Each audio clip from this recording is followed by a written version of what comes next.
Today I ask the hard-hitting questions. When did Superman join the X-Men? Did Batman create the Joker? Would New York City be better off without superheroes?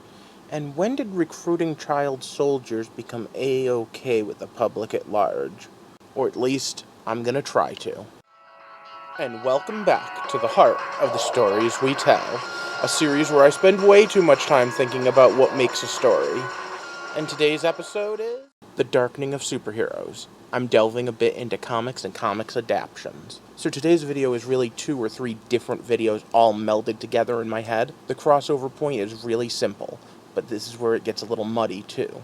Are comics and comic book adaptions, or just superheroes in general, too kid-like to be handled in an adult way?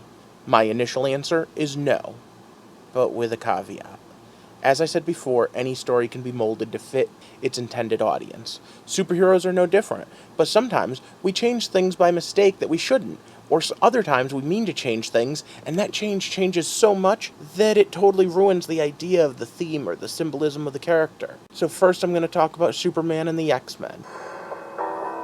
If you saw my theme video, I'll put a link on the screen. The X-Men tagline fits them perfectly. Creator Stan Lee came up with it on the fly, and it has brought hope to many people who are the other in our society. And that tagline is, protecting a world that hates and fears them. Now, regardless of whether you loved it, hated it, or were just meh, you have to admit the most recent Superman movie could have had that tagline.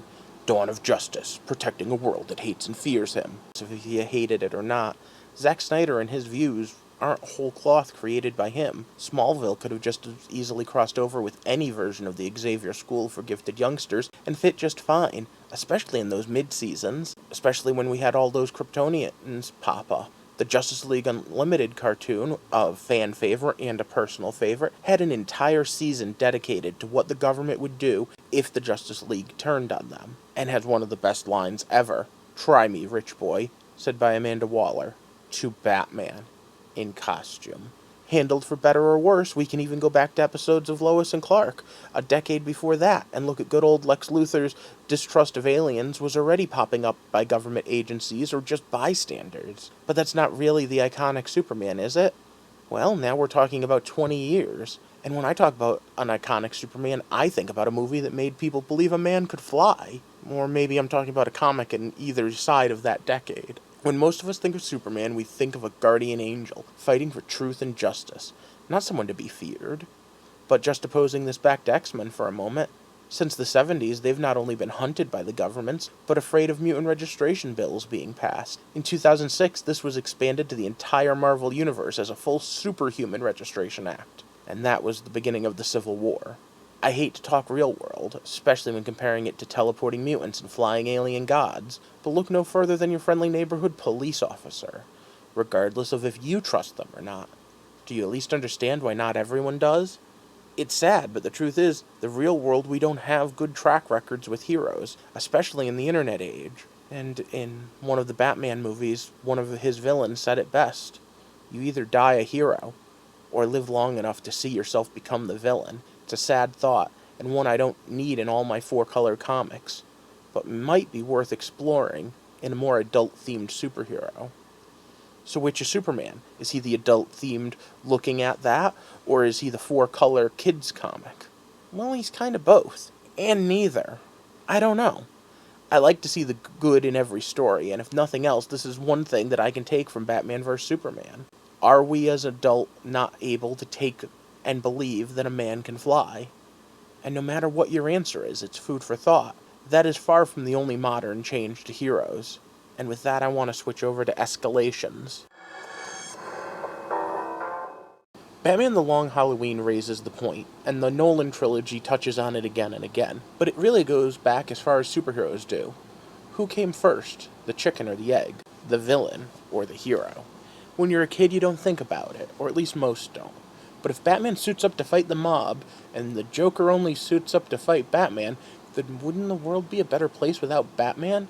A mob-run city seems a lot better than what the Joker does to it.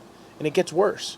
What happens when teams of villains start to plan to take down the Justice League, or the Avengers, or worse, are just out for revenge because their last 7 plots got foiled by those teams? Those teams aren't just magnets for fights, they are now the cause of the fight. They are the reason. If that team didn't exist, this villains wouldn't be going after them.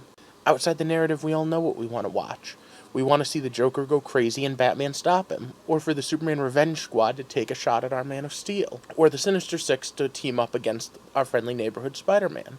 But when you put more logic into it, isn't it just too easy to write J. Jonah Jameson yelling, "That menace brought the fight here," or Lex telling people that the alien is the threat, and that these things wouldn't be coming if it weren't for the Man of Steel?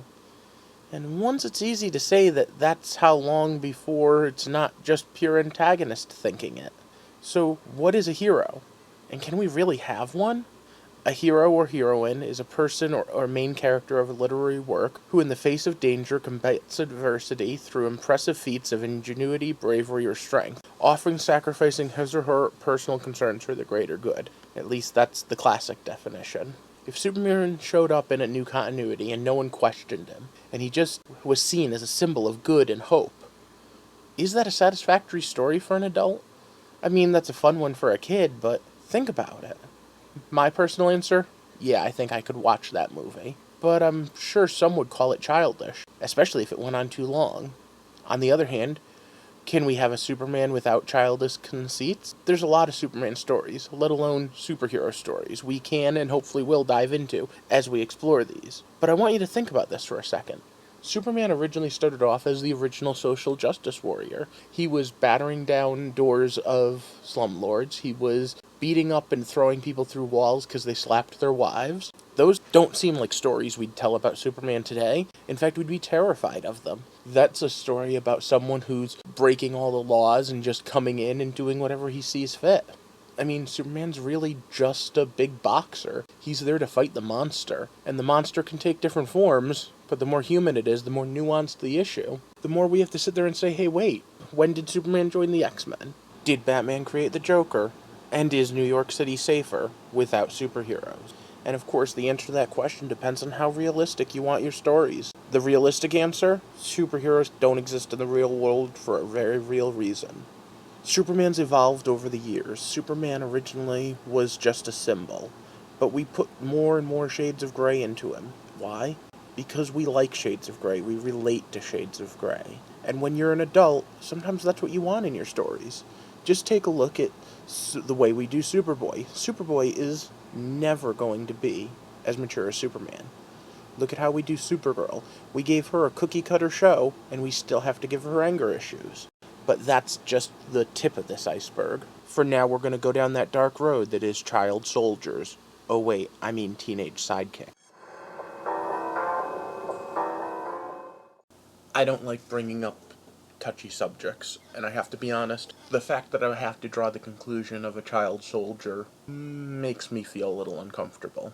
But at the end of the day, I don't know what else you would call Robin, the Teen Titans, or Spider-Man in the new Civil War movie. At the end of the day, even if you said no superhero had ever died in the line of duty, you would still have to contend with the fact that a 15-year-old kid, in some cases a 13-year-old kid, is not someone you should be encouraging to do these things.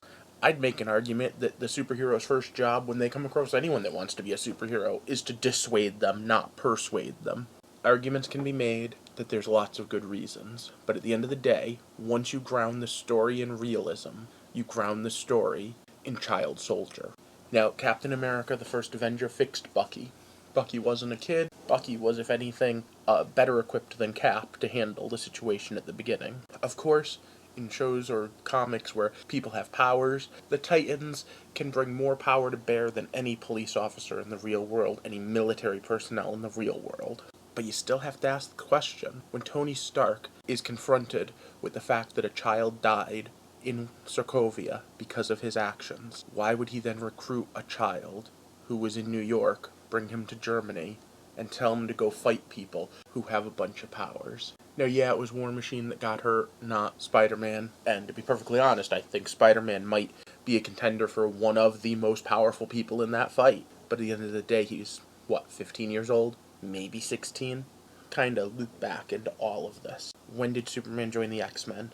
Is New York safer without superheroes? When did it become cool to have child soldiers? The stories were originally written as a fantasy, and in the fantasy where you don't have to deal with the consequences, they make perfect sense. Yeah, hey, yeah, we're gonna have some kid run alongside the superhero. It's gonna be cool. It's gonna be our window in for the kids. The problem is that when we adapt them, sometimes we forget. Now, most Batman movies have a skewed Robin. Why do you think that is? Nolan said Robin doesn't fit in his trilogy at all. And I have to kind of respect that. When you change enough, when you take enough fantasy out of it and put it into realism, these questions pop up. Aren't these questions we want to ask?